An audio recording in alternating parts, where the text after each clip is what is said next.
Hey, everybody. My name is Peter Preston, and thank you for joining us on the Marketplace Growth channel again. I'm going to throw it to you, Kate, to say hi. Hello, everybody, and welcome. Today, we're talking about ideal customer profiles, buyer personas, any number of names that you give these things, but it's really understanding who your best buyers are and who you want to be selling to. First question that we've got lined up for ourselves here is how do we define an ideal customer profile? And I have pretty strong opinions on this, Kate, and I'm going to keep them to myself for a little while here. But I think the most basic definition of an ideal customer profile that I can give is the person who your app best help and support. So you understand their pains and you understand how to solve those problems for them. And it's understanding who you should be talking to, why you should be talking to them. And ideally, they have the money to pay for what you're selling. Kate, how do you define this when you're talking to people? I would agree with you there, but I think one of the things that people often do is that they try to do everybody. So they do their total addressable market. So I think it's probably quite good for you to maybe talk a little bit about that there's the big picture and then there's the smaller. And that's what we're talking about is being really focused on going, who are the ones that we're going to go for first? It might not be everybody you could go for, but the ones that you're going to focus in because that's the ones that's going to get you revenue and get you the momentum and get you the reviews, etc. Well, we keep coming across this, I think, and we recently have been talking about this, the idea of an ideal current customer.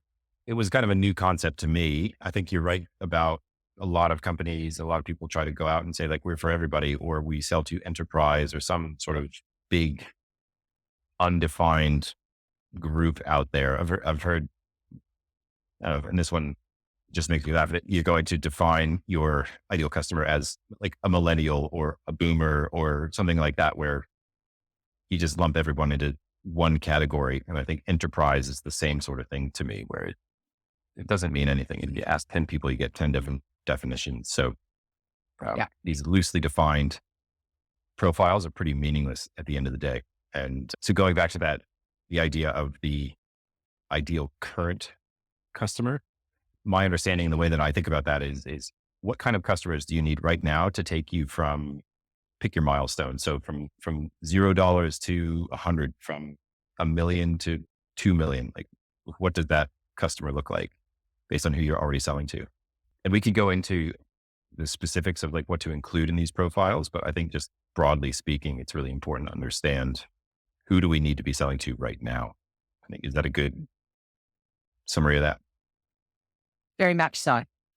And that would be my advice to everybody is just be absolutely pragmatic and focused on this. And then just keep Yeah. refining and refining, and it doesn't have to be perfect. Oh yeah. Yeah. I think that's a good point, right? It'll always change as your business grows. I mean, we're seeing this with Atlassian too, right? Where, as the focus shifts more from SMB up to enterprise, Atlassian's ideal current customer profile is actually changing as well. And I think that trickles down to the marketplace. Where does everyone want to go from, you talk about server end of life to DC to cloud? All of those things take like weigh in on who you should be selling to and focusing on right now. We can get into like the specifics, but I'm curious, what's your thinking around like why should this be important to a marketplace partner? One word, focus. Actually, I love Mm, focus and prioritize. Because the reality is in the marketplace, it's exceptionally easy to just be all over the shop and you spend your days literally jumping from one activity to another. But at our time at ThinkTilt, what we started to see was patterns of behaviors from customers and evaluators. And if you actually listened carefully, you actually started to be able to identify these patterns and say, oh, we think the hypothesis is this particular industry tends to use us for these, the healthcare industry tends to use us for particular use case A, B, and C. And so once you start to get that sort of data, it actually starts to help you refine. So we actually did a process where we very much gathered a lot of information and then decided to move into segmenting and identifying, mhm. and then you would test it. So it wasn't a particularly sophisticated process. And I know when I was at Atlassian, they have much more sophisticated tools. But I think in the marketplace, I think there are some limitations with what data you get. And you can spend a lot of time tracking down stuff that I don't think will necessarily get you further along the food chain. So for me, it's really about, because once you get your ideal customers, you then starts to work out what channels you're going to start to use, your messaging, and it all starts to flow together. Which features you're going to start to pick and develop first, how you're going to, which use cases, and just everything allows you to focus and prioritize. That was a Yeah. bit long-winded, wasn't it, Pete? No, but it's important though, because it touches Yeah, on pretty much every aspect of your business. If yeah, you start thinking about the way we've sort of structured, how we're working with people in the sense that we've got these pillars, customer centricity, business assets, and more.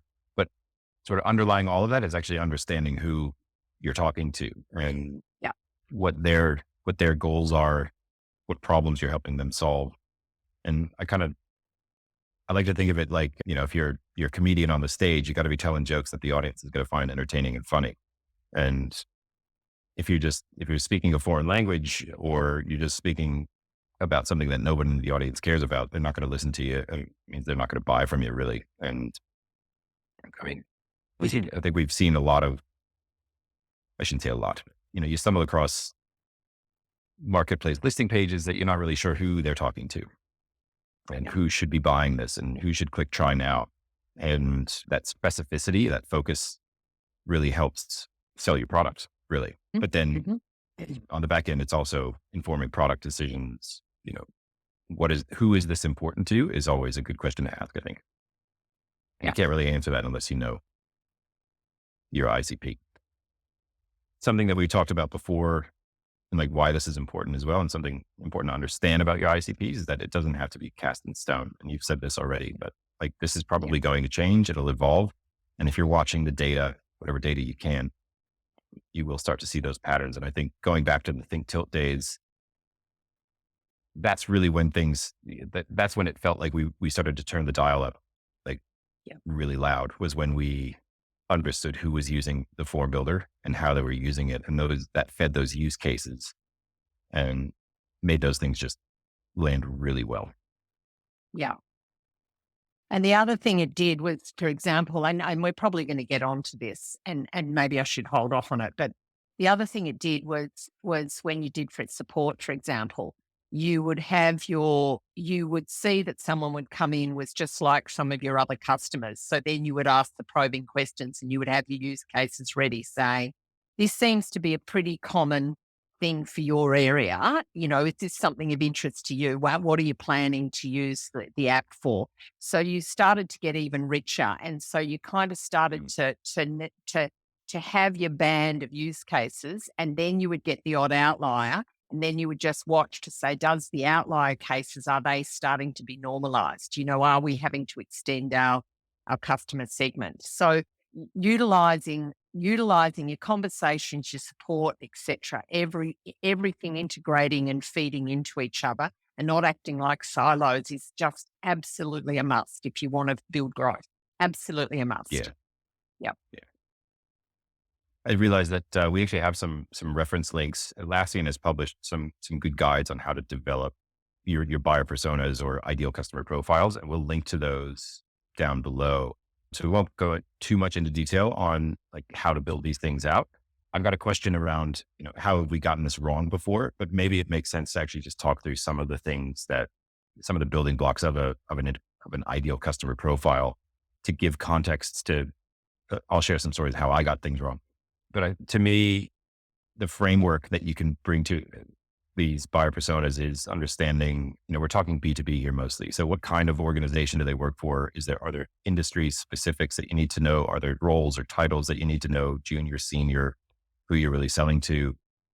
With a lot of marketplace apps, your buyer is different from your end user. So it's understanding both of those things, understanding their role in the buying decision and also as a user is really important.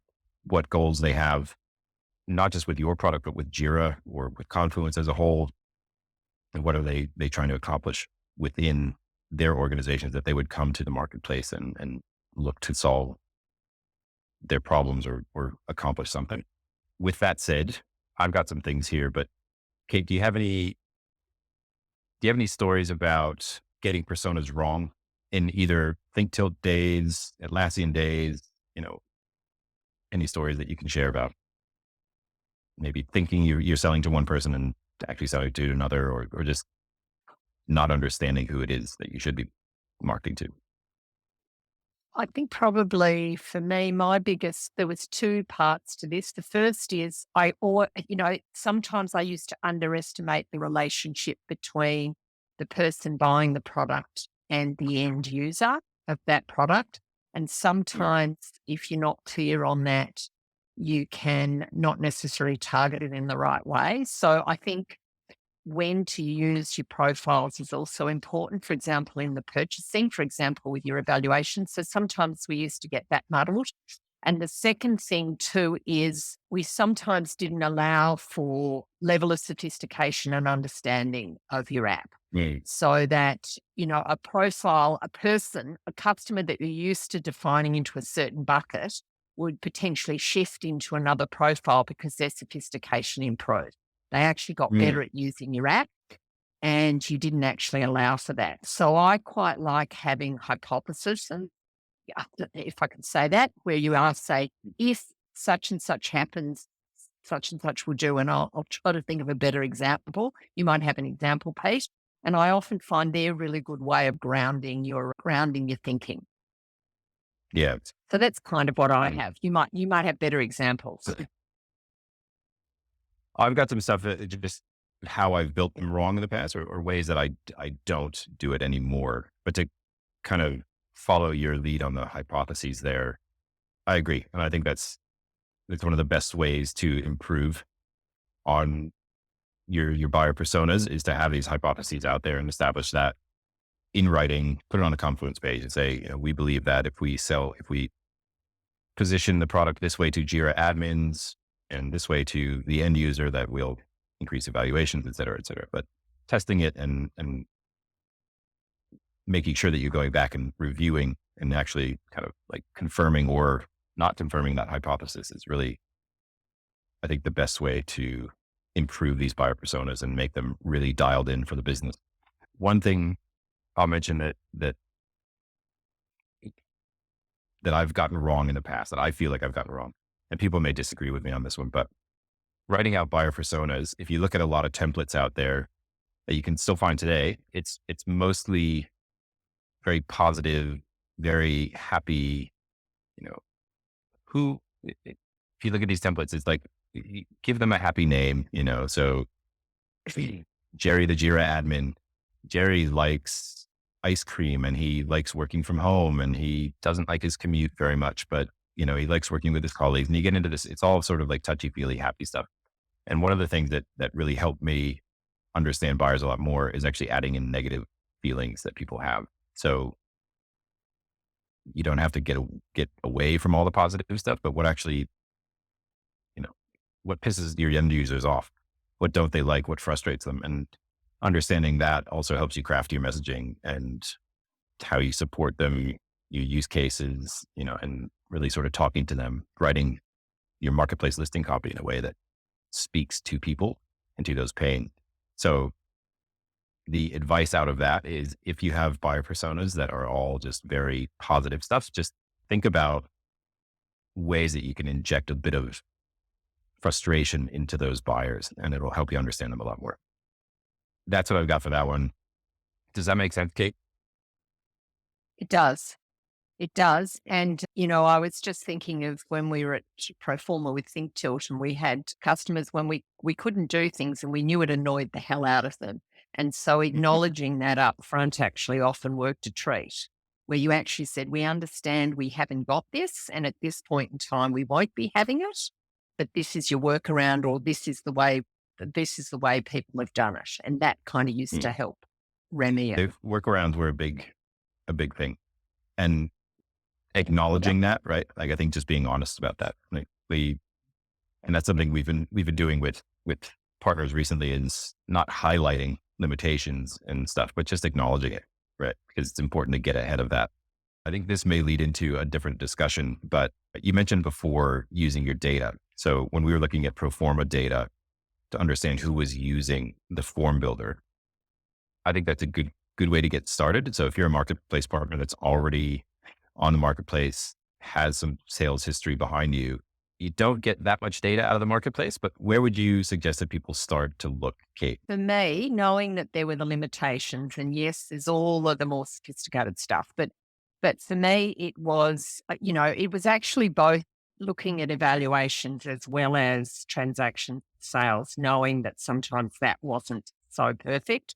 So I used to look at, you mentioned it before, I used to look at roles, and I used to actually also look at industry and how big they were. And then I would then correlate that with the customer conversations we had and correlate that with our support. So what was coming in with the tickets. So what size customer would be saying what, and where were their hotspots? And so I would collect up that information. And I remember doing this, and we got together as a group. So we had the engineering perspective, I was on sales and support and enterprise business development, and then we would have the product design perspective. So we would all get on it together and sit and work and go, does that look right? And then, so that was for us. We put together our framework based on that data.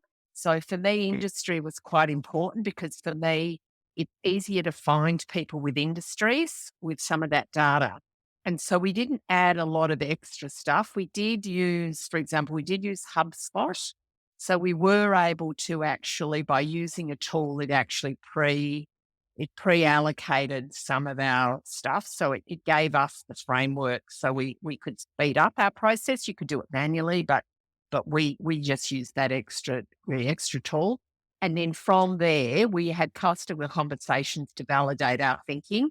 And then it was Mm. their hypothesis. We think if you're an enterprise JA, you will need a particular search and find feature. So then we would actually talk with the customer. So all of it did take time, but it wasn't as if we spent months on this. So we just did very focused amounts of work. And then once we had that framework, then it was literally just giving it to all the different teams, so that when you did have conversations with customers, you could keep validating it. You said, hey, this is Yeah. what you've been hearing. Is there anything new? So you try and take off that blinkered view. But it wasn't this big magic pill. You actually had to keep working at it. Yeah. Yeah. So something that you mentioned there, I think is really important, and that is making sure that everyone sees it, right? So if you're doing that work, yeah, you can't leave it in, it shouldn't stay in marketing. It shouldn't stay in product. It should be something that everyone's across, especially, I mean, I think we had a team of 12, I think, if I'm right, Mm. before, Yeah. before Atlassian acquired Think Tilt there. I mean, small teams, everyone should be aware of what's happening, because ultimately, I think everyone in the company was touching support and getting close to Yeah. customers and having those engagements. So it was really important to understand that and have that context. I know that gets harder the bigger teams that you get, but um, yeah, I think it's important to make sure that everyone's aware of the work that you're doing there and who those ideal customers are. All right. I think we're going to wrap on that. I mentioned before, Atlassian's got some good articles on how to write your buyer personas, your customer Yeah. personas. We'll link to that below.